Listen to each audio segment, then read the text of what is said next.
wanted to create a place for women journeying with cancer to be inspired and to shake up the way we look at cancer so we can activate the power of our minds to heal us from the inside.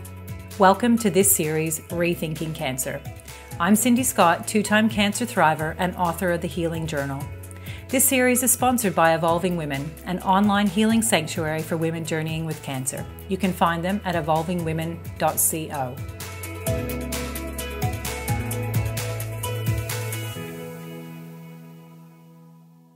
So I'm super excited to introduce you to a very dear friend of mine, Erin Lee, who is an amazing woman. She's one of my soul sisters. She is the CEO and founder of the Mindful Yoga School here on the Sunshine Coast in Queensland. And I have to say, Erin is one of those people that really helped change the direction of my life when I was in treatment for breast cancer the second time. So for those who know me, the first time I navigated a cancer journey, I did all the classic wrong things.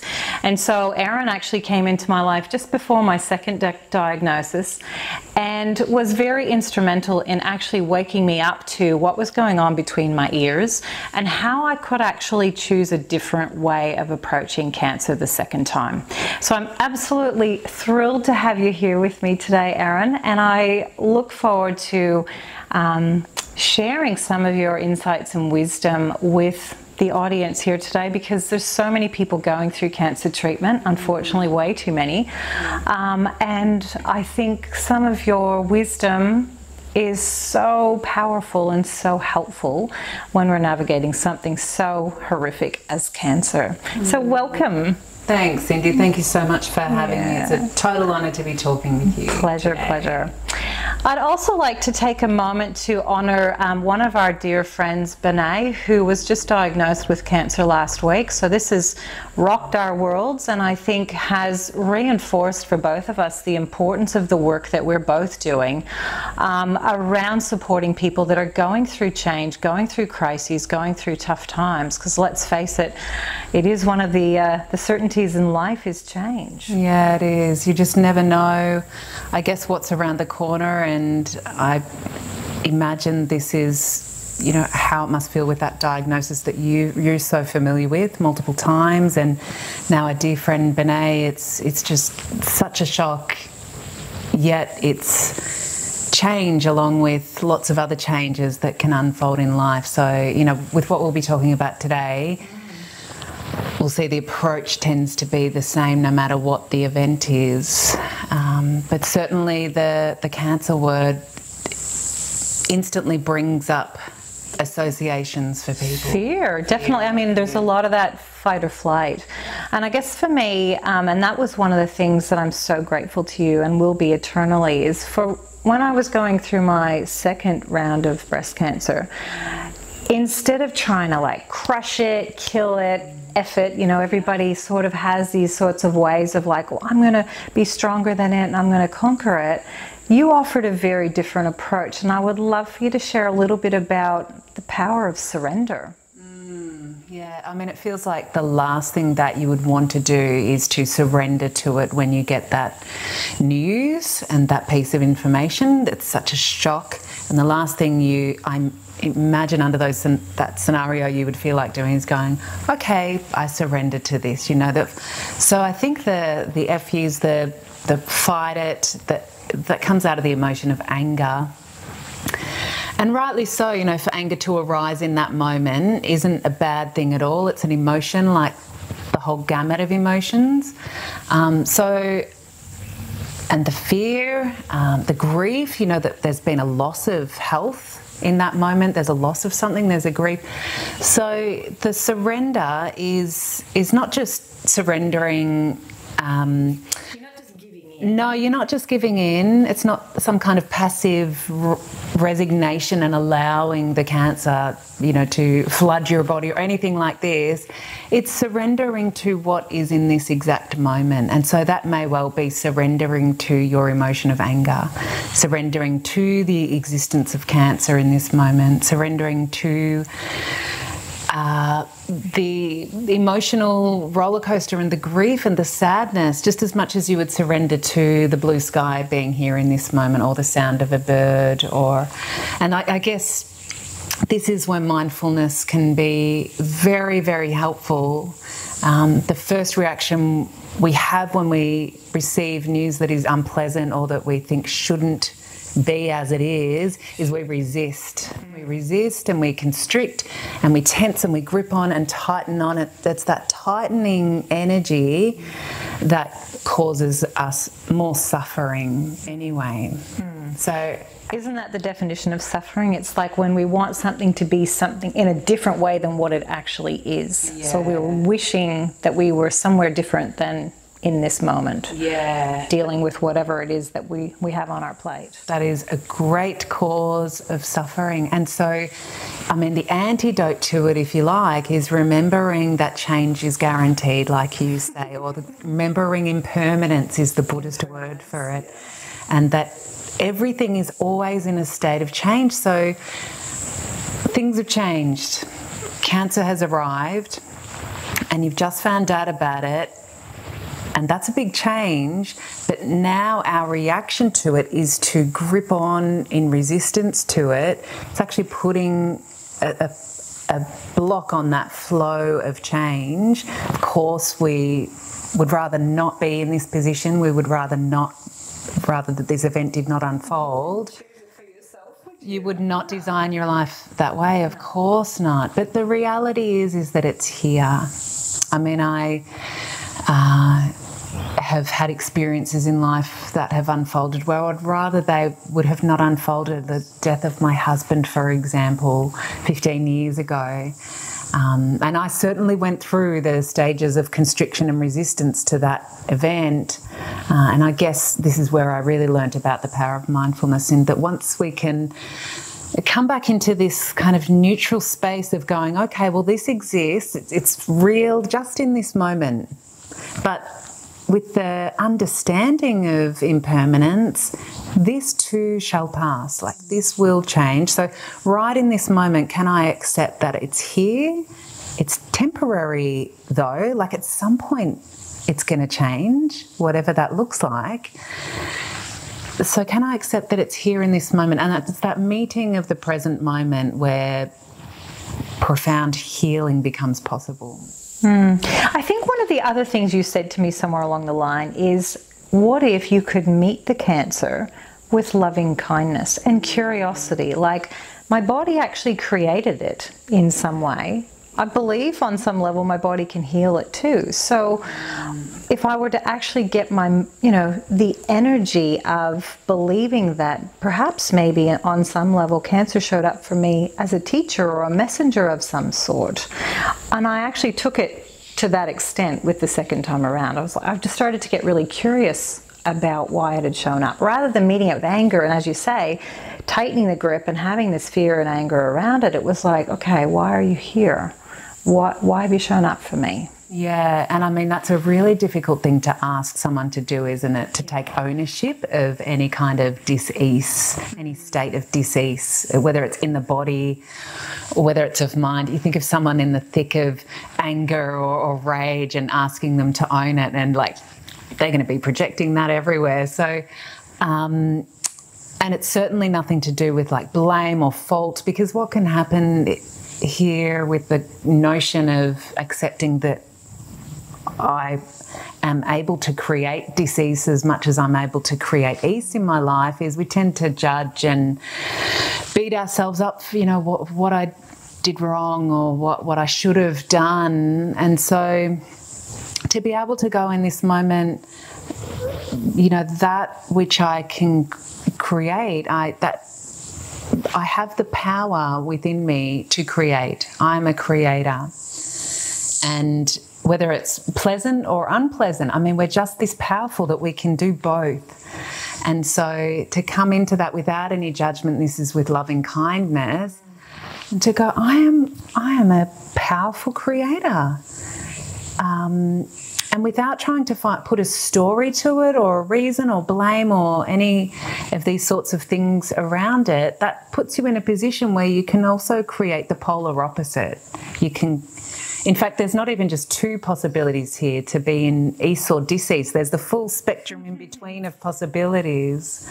So that's really the premise of that notion of accepting that, you know, you've been able to create this. You're very capable of being able to also dissolve it as well and create something new. But I think you've hit the nail on the head when you use the word accountability.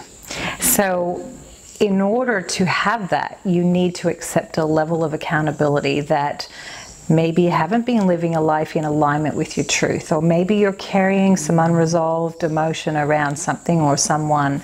Maybe there's something that needs to be cleared within you. And I certainly went on that sort of, treasure hunt to find out what needed to be cleared within me. And I'm sure it's a journey, it's a lifelong journey, but there was plenty of things that I needed to actually correct, let go, release, heal, forgive. You know, there's a lot of growth around the journey if you choose it. Yeah, that's so true. And it's times like these where we get shaken up, woken up to what's really important in life. And so with that comes the realizations of maybe what hasn't been in alignment for us. People, we've been surrounding ourselves with environments, chemicals, conditions, busyness, striving, stress, and these moments where life delivers you something that to say, just take a look a little closer at your life. And I guess a realization that life is limited, that in the human form, this is a limited ride. We so easily forget this. And this is why I love the study of Buddhism so much, is because we focus so much on death and it seems so morbid, but it's the realization that we too are an impermanent being in this physical form, and that, you know, our breath is limited, our human consciousness is limited, but there's, you know, this belief, if you choose to have it, that there is something greater that lives within us that carries us beyond just this one lifetime, can give us a wonderful perspective during this lifetime, a wonderful spacious perspective where we don't cling on so tightly to life, where we don't live in fear of the ending. And however that ending, it comes, like it could be the ending of that particular point in your life. And this might be the realization, okay, things have to change and I'm going to rebirth something new with my life from this moment forward, because I've just had this big wake-up call about what's really important and what's not. And can be death maybe around, you know, ways of showing up in the world, or it might be the death of a relationship that is no longer serving you. Death to an egoic way of operating, you know. You see it typically in our younger years, where we're sort of searching and seeking and striving and creating, and we can fall into the trap of getting so busy doing in our early life and career driven. And this is all totally fine, but the qualities that we carry around with us as we're doing in life is what's important. Sometimes we just do it for the money, or we do it for the sake of doing it, or get some sense of worthiness around the busyness, and we have to be doing something to feel, and to feel like we've got a right position in life, that we are valid for being here, and we have to do a lot to get that sense. Whereas it's the very opposite, in fact. If you can be still and feel life, surrender to life moving through you in total stillness without actually having to do anything, your purpose and the richness of life can be found in those moments. And then you carry that. Still working on that one. And then we carry that into the doing. You can still do. You can still do something. So let's just take the conversation back to that very early diagnosis and the shock stage that we all go through. As soon as you hear the words, you have cancer, I mean, those are probably among the most confronting ones that we could hear. And so our nervous system, our response, our stress response is on high alert to something like that, where our very life is threatened potentially, and we don't know what the outcome's going to be. That's why I wanted to have a conversation with you today about what you would advise someone, particularly in those earliest days of just diagnosed, deer in headlights, like, what does this mean for me, and how can I actually navigate through this? So what I do know, and what we do know, is that we go through a change curve or a grief curve, and the natural response is stress, is denial, is like, you know, fight or flight. And it's also at the same time when we're taking in a truckload of new information, got all these scans and new appointments, and we need to make some really life-threatening decisions around what path am I going to take with my treatment. So as I see it, it's really, really critical in those earliest days to find ways to calm your nervous system so that you can be better prepared to take in information and make decisions about your future.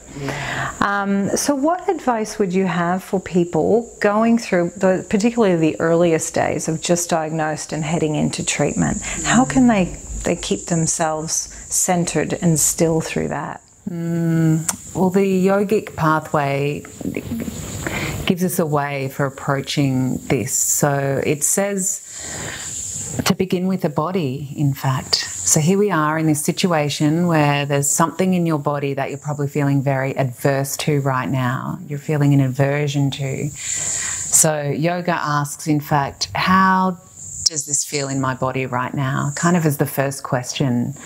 So you think about the physical classes of yoga, the asana practice, the movements, the postures.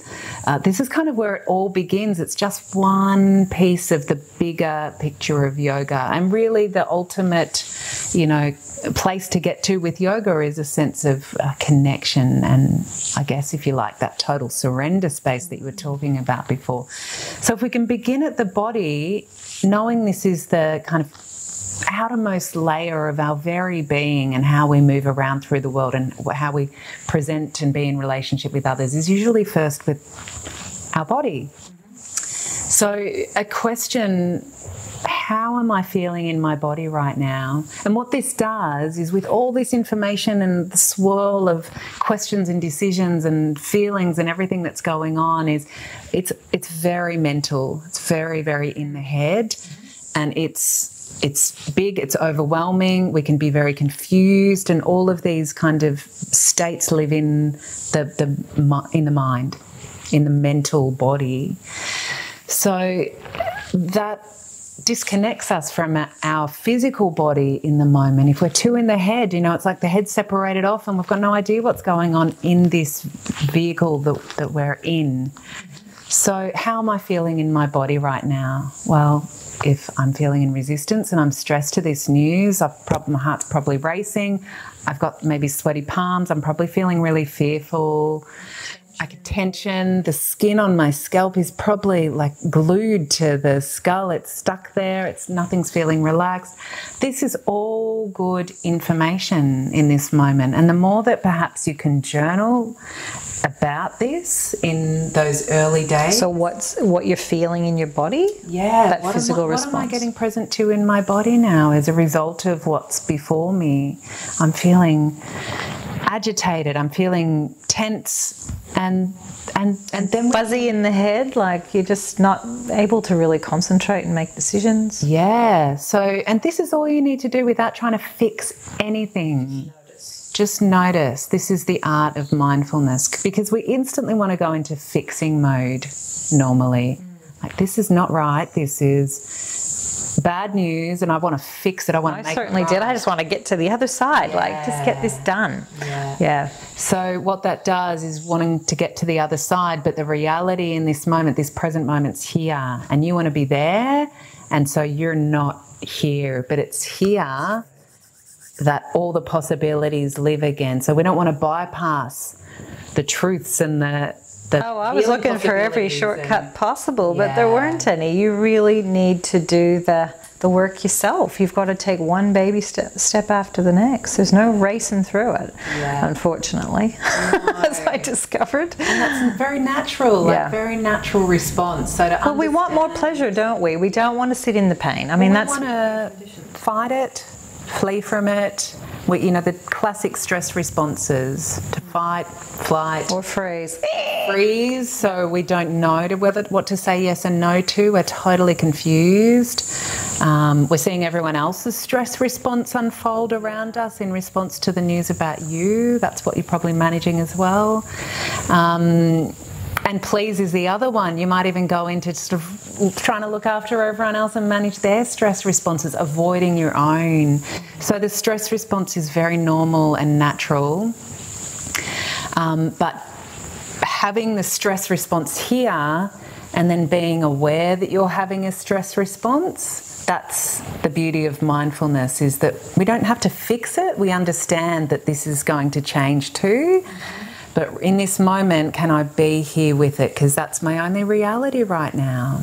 I don't know what the future's going to hold. This I know to be true, the fact that I'm in my body and I'm breathing in and out, and that is what I can guarantee in this moment. So look to those things that are certain in this moment, whether they feel pleasant or unpleasant. So connecting with that body wisdom and journaling around it is a really good place to start in terms of helping to bring some calm. Yeah. I mean, so we're using the body as an object of focus in that moment to just focus on one thing, because we've got a plethora of things going on in the mind.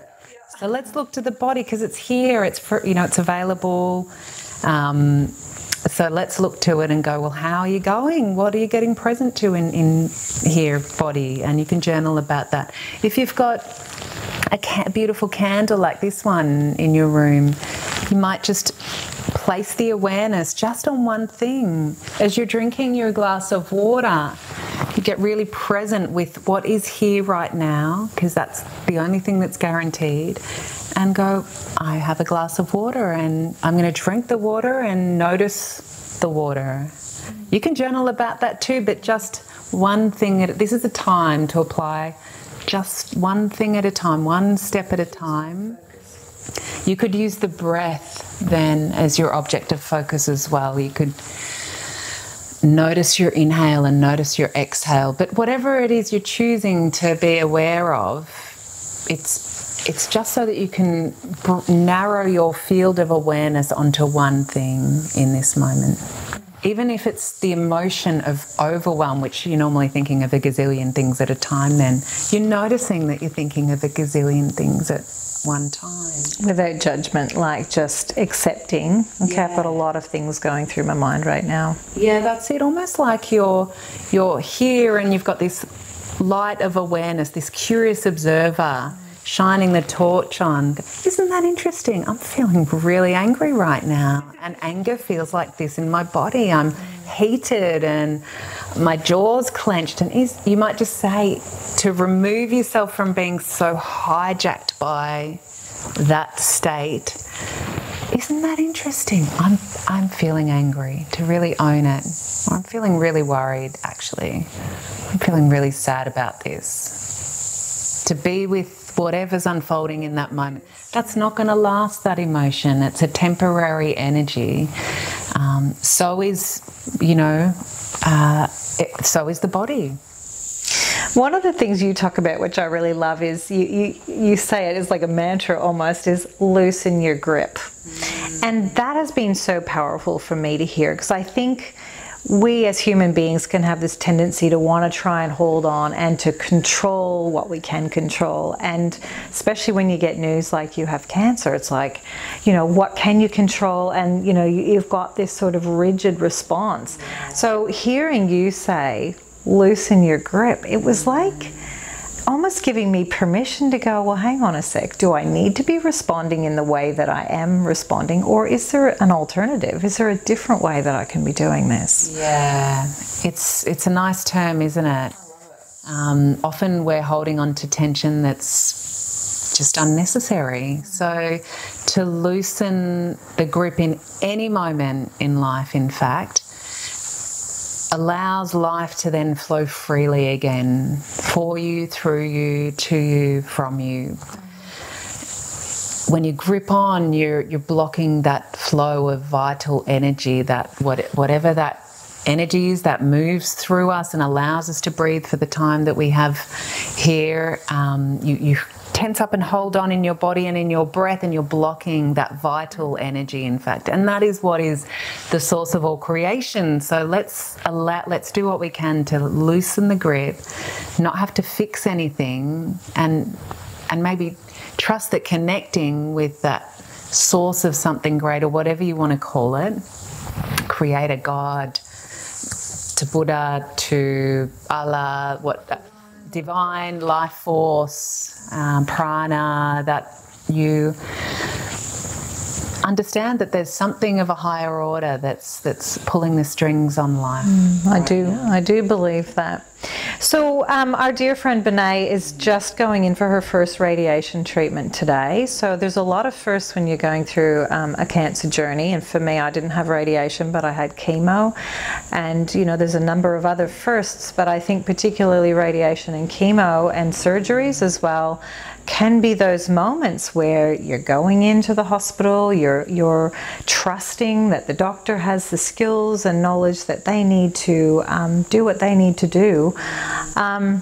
So I guess that loosening the grip even applies in those moments when you may be feeling very fearful and like not knowing what is going to happen.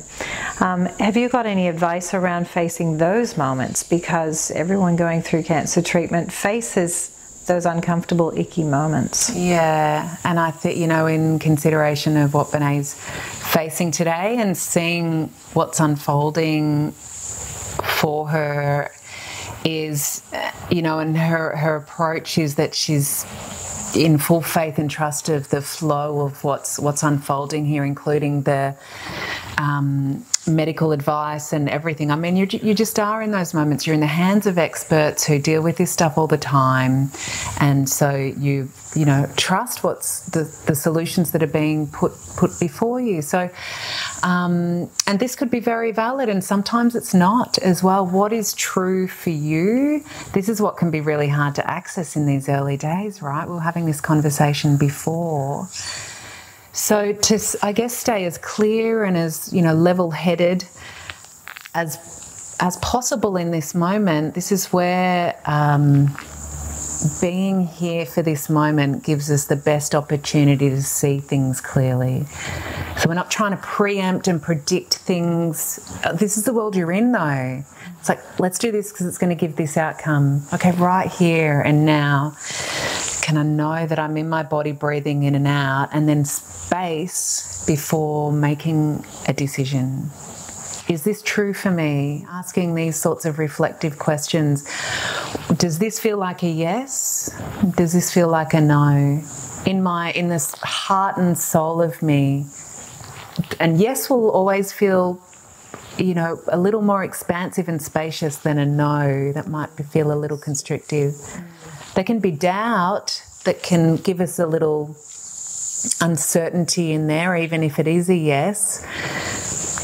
But sometimes there's just a deeper knowing. And so the more that we can stay present and connected to ourself in this moment through the body and the breath, the more that we're able to make wise, skillful choices in the moment. So there's really, in my mind, and this is like when I was writing my book as well, there was this question mark around surrender and trust in a higher power versus trusting your own intuition, your own wisdom, your own body and what it's telling you. So it's really it's a mixture of all of it, isn't it? Because at some level we need to do the trust and the surrender to doctors and experts that have our back and have done their training, that they're going to be able to do what they need to do. But there's also this other part, which is trusting yourself, your own intuitive knowing. Yeah. And learning to trust that and sit with that. Such a big part of my journey as well. And it can be very hard to access when you're under stress. You know, when you're confused, when you've been hit with this news, and biologically, chemically, physically, you have a stress response going on in your body, which is like a blocker to wisdom, because it's enacting you very quickly to take action, to fight or flee, so that you can get out of this situation and preserve your life. That's the stress response. It's very beneficial. But yes, it can block those higher knowings of wisdom. So that's why when we are under the stress response, when we're in the thick of it, to go, what does this feel like when I'm feeling stressed? And to get to know what that feels like. The minute that you start asking those sorts of questions, like I feel stressed, what does it feel like in my body? You've already disassociated with it. There's the human part of you that's experiencing it, and then there's this high conscious part of you, that's the seat of mindfulness, that's going, look at you in your stress response, look at what's unfolding, isn't that fascinating?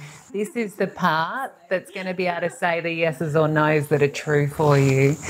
Yeah, and you know what? Sometimes we just don't know, and in that moment it might feel very valid to go, there's not a yes or no here. I'm just going to surrender to what is, and decisions might have to be made for me, but maybe that's the yes, that I don't know, and I'm just going to receive whatever's being instructed to be in my best interests here.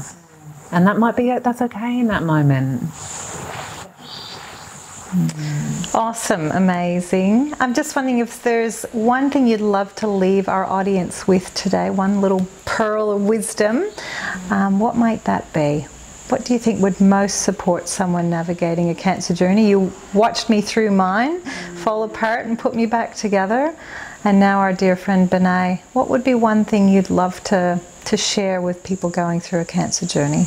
Oh, the first thing that I'm feeling into is, can you be here in this moment? No matter what's going on, can you be here in your body, breathing in and out? And if that's not helpful, can you access a spacious view somewhere? Can you go and look at a blue sky or a forest or a tree or a space in between two objects in your room? Can you start to look at vast, spacious things and spend more time in that expansive space? The ocean would be wonderful. Just off the back of that gripping on and loosening the grip, if we can point our vision and our focus towards things that are more expansive, the breath works for me, it doesn't work for everybody. So to find maybe a friend who just feels spacious and loving to you, or looking at a piece of nature, something that helps to loosen the grip and focus more on that. This is a time for space and keeping things simple and retreat and rest and putting space around things. That was a long answer. That was awesome. Great answer. Thank you so much for your time today, Erin. Thank you so much. Love you to bits, and I love all your wisdom, and you've certainly been an amazing inspiration to me as I've gone through cancer treatment, and now beyond cancer in terms of the way that I live my life. Love the training work that you're doing in mindfulness and yoga and meditation. Brilliant, and I look forward to seeing what the future holds for you. What's next for Erin Lee? Oh, well, firstly, you've been a massive inspiration for me, just observing your journey and how you've navigated it. So thank you, Cindy.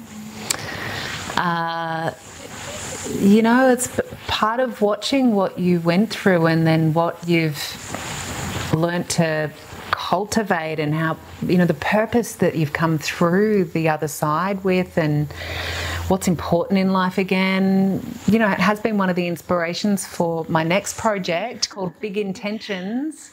So this is a book called The Little Book of Big Intentions, and a box set that comes with a book and deck of cards about what these more meaningful qualities in life, peace, compassion, bliss, acceptance, surrender, what they actually feel like in the body, so we can really know their energy and we can cultivate these more meaningful life experiences. So there's a yoga pose to go with each intention to support you to feel that meaningful quality moving through you, so you become best friends with it and you can bring it on more in life. I'm looking forward to getting my hands on those cards. They're beautiful. I've seen them developing over time, so aesthetically beautiful, and the words are really powerful and potent too, so they're going to be amazing. It's been an exciting, fun, creative project. I can't wait to see it either. We're not too far away. When do they actually come out? Oh, probably 2 months off. It's about to go to print. Yeah. 2 months away then? Yeah. Yay. Yeah. So fingers crossed shipping is on time. Yeah, and if not, I'm happy to go with the flow on timing. that one. They'll show up when they're meant to show up, hey? So thank you so much for being here today. Thanks, Cindy. And thank each of you for joining us today for this beautiful talk with Erin Lee around approaching your cancer journey more mindfully. Thanks so much for joining us today on Rethinking Cancer. I hope this episode has lifted your spirits. Come and join us again for more inspirational cancer thriver stories, expert interviews, and strategies to live your best life. Who knows, maybe it could be your story next. I'm Cindy Scott. Until we meet again.